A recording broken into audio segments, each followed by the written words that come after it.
ஆதியாகமம் 38 அதிகாரம். அக்காலத்திலே யூதா தன் சகோதரரை விட்டு அதுல்லாம் ஊரானாகிய ஈரா என்னும் ஒரு மனிதனிடத்தில் போய் சேர்ந்தான். அங்கே யூதா சூவா என்னும் பேருள்ள ஒரு கானானியனுடைய குமாரத்தியைக் கண்டு அவளை விவாகம் பண்ணி அவளோடே சேர்ந்தான். அவள் கர்ப்பவதியாகி ஒரு குமாரனை பெற்றாள். அவனுக்கு ஏர் என்று பெயரிட்டான். அவள் மறுபடியும் கர்ப்பவதியாகி ஒரு குமாரனை பெற்று அவனுக்கு ஓனான் என்று பெயரிட்டாள். அவள் மறுபடியும் கர்ப்பவதியாகி ஒரு குமாரனை பெற்று அவனுக்கு சேலா என்று பெயரிட்டாள்.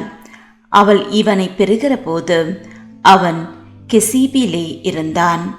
யூதா தன் மூத்த மகனாகிய ஏர் என்பவனுக்கு தாமார் என்னும் பேருள்ள ஒரு பெண்ணை கொண்டான். யூதாவின் மூத்த மகனாகிய ஏர் என்பவன் கர்த்தரின் பார்வைக்கு பொல்லாதவனாயிருந்ததினால் கர்த்தர் அவனை அழித்து போட்டார். அப்பொழுது யூதா ஓனானை நோக்கி, நீ உன் தமையன் மனைவியை சேர்ந்து அவளை மைத்துன சுதந்திரமாய் படைத்து உன் தமையனுக்கு சந்ததியை உண்டாக்கு என்றான்.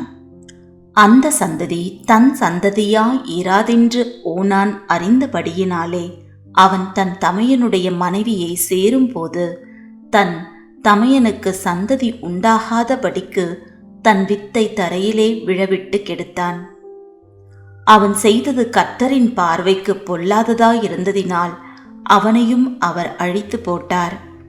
அப்பொழுது யூதா தன் குமாரனாகிய சேலாவும் அவன் சகோதரர் செத்தது போல சாவான் என்று அஞ்சி தன் மருமகளாகிய தாமாரை நோக்கி, என் குமாரனாகிய சேலா பெரியவனாகும் மட்டும் நீ உன் தகப்பன் வீட்டிலே கைம்பின்னாய் தங்கியிரு என்று சொன்னான். அந்தபடியே தாமார் போய் தன் தகப்பன் வீட்டிலே தங்கியிருந்தாள். அநேக நாள் சென்ற பின் சூவாவின் குமாரத்தியாகிய யூதாவின் மனைவி மரித்தாள். யூதாவினுடைய துக்கம் ஆறின பின் அவன் அதுல்லாம் ஊரானாகிய தன் சிநேகிதன் ஈராவுடனே திம்னாவிலே தன் ஆடுகளை மயிர் கத்திரிக்கிறவர்களிடத்திற்கு போனான். அப்பொழுது உன் மாமனார் தம்முடைய ஆடுகளை மயிர் கத்தரிக்க திம்னாவுக்கு போகிறார் என்று தாமாருக்கு அறிவிக்கப்பட்டது. சேலா பெரியவனாகியும் தான் அவனுக்கு மனைவியாக கொடுக்கப்படவில்லை என்று அவள் கண்டபடியால் தன் கைம்பெண்மைக்குரிய வஸ்திரங்களை களைந்து போட்டு முக்காடிட்டு தன்னை மூடிக்கொண்டு திம்னாவுக்கு போகிற வழியில் இருக்கிற நீரூற்றுகளுக்கு முன்பாக உட்கார்ந்தாள். யூதா அவளை கண்டு அவள் தன் முகத்தை மூடியிருந்தபடியால் அவள் ஒரு வேசி என்று நினைத்து அந்த வழியாய் அவளிடத்தில் போய் அவள் தன் மருமகள் என்று அறியாமல், நான் உன்னிடத்தில் சேரும்படி வருவாயா என்றான். அதற்கு அவள், நீர் என்னிடத்தில் சேரும்படி எனக்கு என்ன தருவீர் என்றாள். அதற்கு அவன், நான் மந்தையிலிருந்து ஒரு வெள்ளாட்டுக்குட்டியை அனுப்புகிறேன் என்றான். அதற்கு அவள், நீர் அதை அனுப்பும் அளவும் ஒரு அடைமானம் கொடுப்பீரா என்றாள். அப்பொழுது அவன், நான் உனக்கு அடைமானமாக என்ன கொடுக்க வேண்டும் என்று கேட்டான். அதற்கு அவள், உம்முடைய முத்திரை மோதிரமும் உம்முடைய ஆரமும் உம்முடைய கைகோலும் கொடுக்க வேண்டும் என்றாள். அவன் அவைகளை அவளுக்கு கொடுத்து அவளிடத்தில் சேர்ந்தான். அவள் அவனாலே கர்ப்பவதியாகி எழுந்து போய் தன் முக்காட்டை களைந்து தன் கைம்பெண்மைக்குரிய வஸ்திரங்களை உடுத்தி கொண்டாள். யூதா அந்த ஸ்திரீயினிடத்தில் இருந்த அடைமானத்தை வாங்கி கொண்டு வரும்படி அதுல்லாம் ஊரானாகிய தன் சிநேகிதன் கையிலே ஒரு வெள்ளாட்டுக்குட்டியை கொடுத்தனுப்பினான். அவன் அவளை காணாமல் அவ்விடத்து மனிதரை நோக்கி, வழியண்டை நீரூற்றுகள் அருகே இருந்த தாசி எங்கே என்று கேட்டான்.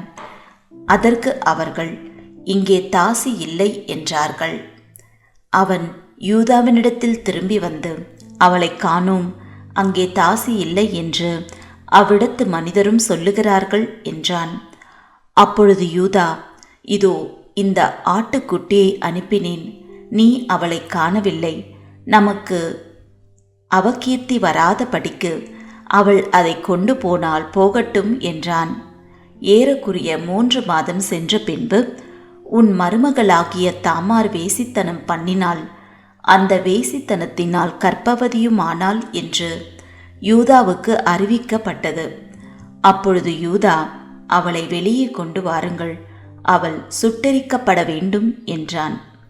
அவள் வெளியே கொண்டு வரப்பட்ட போது அவள் தன் மாமனிடத்துக்கு அந்த அடைமானத்தை அனுப்பி, இந்த பொருட்களை உடையவன் எவனோ அவனாலே நான் கர்ப்பவதியானேன், இந்த முத்திரை மோதிரமும் இந்த ஆரமும் இந்த கோலும் யாருடையவைகள் பாரும் என்று சொல்லி அனுப்பினாள்.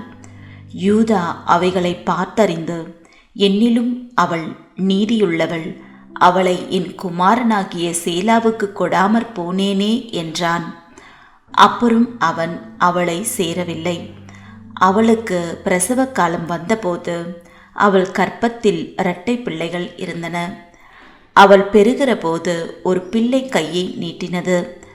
அப்பொழுது மருத்துவச்சி அதன் கையை பிடித்து அதில் சிவப்பு நூலை கட்டி, இது முதலாவது வெளிப்பட்டது என்றாள்.